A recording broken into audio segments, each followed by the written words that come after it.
Hello anime lovers, स्वागत है आपका वाइपर एनिमे एक्सप्लेन्ड चैनल पर। और आज हम देखेंगे डेंडेडन सीजन 2 के एपिसोड नंबर 7 को। इसके पिछले एपिसोड्स की लिंक आपको डिस्क्रिप्शन में मिल जाएगी। तो चलिए जानते हैं आगे की कहानी को बिना किसी देरी के। तो अब तक हमने देखा कि मीको और मूको ओकारुन को एक मेड कैफे में लेकर जाती है, जहाँ पर मोमो वेट्रेस का काम कर रही थी, जिसे देख ओकारुन शर्माने लगता है और मोमो को भी बहुत शर्म आ रही थी। मीको और मूको मोमो को ऑर्डर देती हैं और उसे बहुत परेशान करती हैं। वो उसके साथ ग्रुप फोटो भी खिंचवाते हैं, जिसमें ओकारुन और मोमो को पास में खड़ा किया हुआ था। बाद में मोमो अपनी फ्रेंड्स को डांट लगाती है। उन्होंने कहा था कि ये जॉब एक रेस्टोरेंट की है, पर ये तो मेड कैफे है, और अब वो लोग उसका मजाक उड़ाने भी यहाँ आ गयी। वो उन्हें घर जाने को कहती है और वो ओकारुन को पकड़ के घर जाने लगती है। ओकारुन कहता है कि वो यहीं रुकना चाहता है और वो उसे छोड़ जाती है। ओकारुन मोमो से माफी मांगता है यहाँ आ टपकने के लिए, और मोमो से पूछता है कि उसकी शिफ्ट कब खत्म होगी। तो मोमो कहती है कि रात को 10 बजे, जिस पर ओकारुन कहता है कि ठीक है, मैं यहीं रुकूंगा और तुम्हें घर छोड़ने आऊंगा। मोमो कहती है कि उसकी जरूरत नहीं है, मैं काफी स्ट्रॉन्ग हूँ और तुम्हें ठंड लग जाएगी। ओकारुन कहता है कि ठीक है और यहाँ से जाने लगता है। मोमो अब अपने काम पर लौट जाती है और ऐसा लग रहा था जैसे दिन खत्म ही नहीं हो रहा। काम खत्म करके मोमो जब बाहर निकलती है तो देखती है कि ओकारुन बाहर ही था। वो वापिस आ गया था और कहता है कि वो उसे अकेले तो घर जाने नहीं दे सकता। वो मोमो की तरफ हाथ बढ़ाता है, लेकिन फिर वापस खींच लेता है। मोमो अब खुद उसका हाथ पकड़ के उसके साथ चलने लगती है और कहती है कि इससे उन्हें ठंड नहीं लगेगी। इधर जीजी अपनी कमर सीधी रखने वाली ट्रेनिंग कर रहा था और मांजिरो उसे पूरी ताकत लगा के हिला भी नहीं पा रहा था। सेइको अब जीजी को ध्यान लगाने को बोलती है और उसके ऊपर सोया सॉस की बूंद गिरा देती है। ऐसा होते ही इविल आई बाहर आने की पूरी कोशिश करता है, लेकिन जीजी किसी तरह उसे दबाए रखता है और बाहर नहीं आने देता। यानी जीजी अब इविल आई को कंट्रोल में रख सकता है। सेइको कहती है कि फिर भी उसे ज्यादा ठंडी चीजों से बच के रहना पड़ेगा, पर वो अब रेगुलर पानी इस्तेमाल कर सकता है। तभी मोमो और ओकारुन यहाँ आ जाते हैं। सेइको मोमो से पूछती है कि वो इतने लेट कैसे हो गई, जिस पे मोमो बताती है कि वो पार्ट टाइम जॉब करने गई थी। अब आयरा और जीजी भी एक साथ उसकी तरफ दौड़ते हैं, जिससे वो टकरा जाते हैं और आयरा की कोल्ड कॉफी जीजी के मुंह पर जा गिरती है। बाकी लोग तुरंत उस पे गर्म पानी डालने को तैयार थे, लेकिन इविल आई अपने आसपास कर्स्ड हाउस का बैरियर बना लेता है और मोमो को उसमें अंदर खींच लेता है। सेइको तालिस्मान से बैरियर को तोड़ने की कोशिश करती है, लेकिन उससे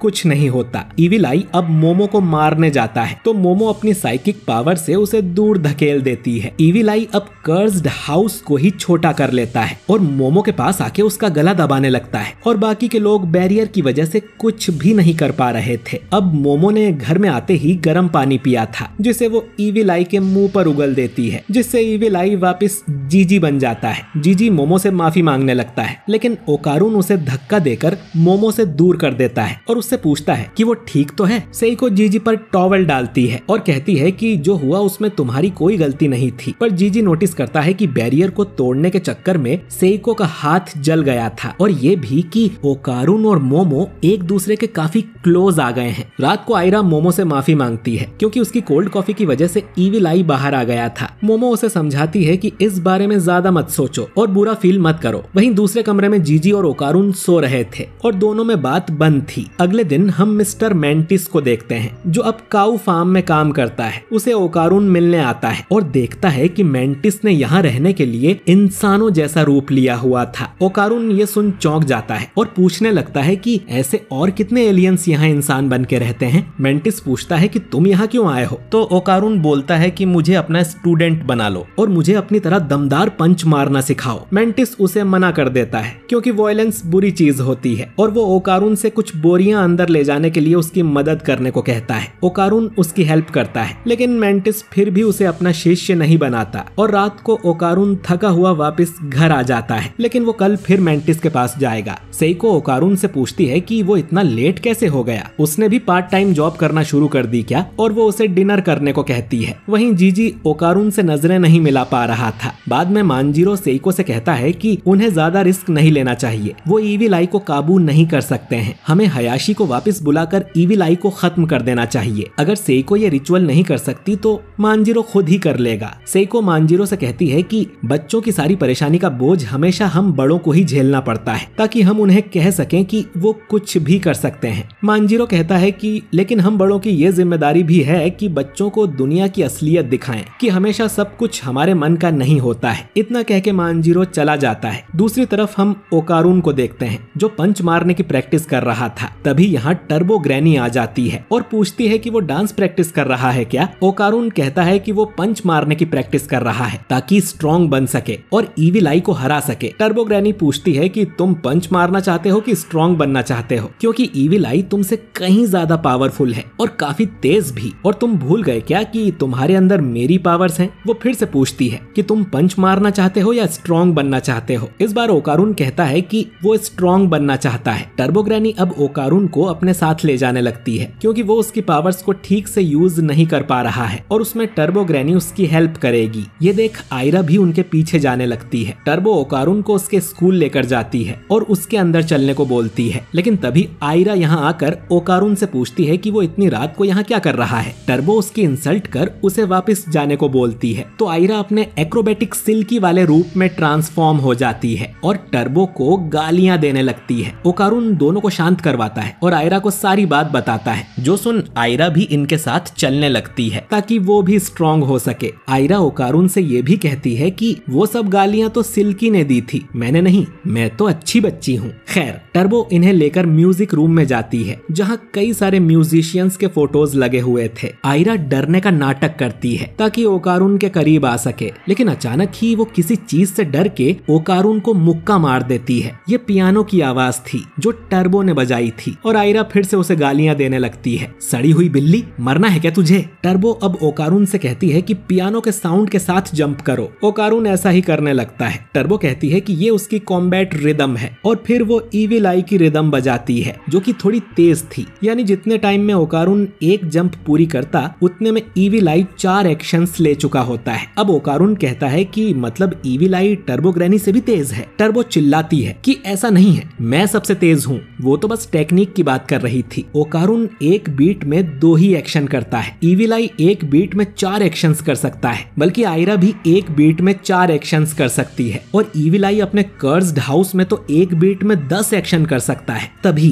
पियानो अपने आप बजने लगता है और ये देखते हैं कि टर्बो के पीछे एक बड़ा सिर वाला म्यूजिशियन आ गया था और ये बहुत बुरा साउंड बजाने लगता है। टर्बो कहती है कि वो आ गए। इसके बाद यहाँ 6 बड़े सिर वाले म्यूजिशियंस आ जाते हैं। ये लोग भूत हैं जो उन फोटोज में से निकले हैं और जब भी कोई बेसुरा म्यूजिक बजाता है तो ये लोग उन्हें मारने के लिए बाहर आ जाते हैं और ये एपिसोड यहीं पर एंड हो जाता है। तो दोस्तों ये एपिसोड काफी बढ़िया था। इसमें म्यूजिक वाले भूतों की एंट्री भी हो गई है। अब ओकारून इन्हें कैसे हराएगा जानने के लिए अगला एपिसोड जरूर देखें। वीडियो अच्छा लगा हो तो इसे लाइक और शेयर कीजिए और कमेंट करके बताइए कि आपको ये एपिसोड कैसा लगा। और अगर आप हमारे चैनल वाइपर एनीमे एक्सप्लेन्ड पर नए हैं तो हमारे चैनल को सब्सक्राइब करके बेल आइकन जरूर दबाइए। मैं मिलता हूँ आपसे बहुत ही जल्द अगले वीडियो के साथ। शुक्रिया।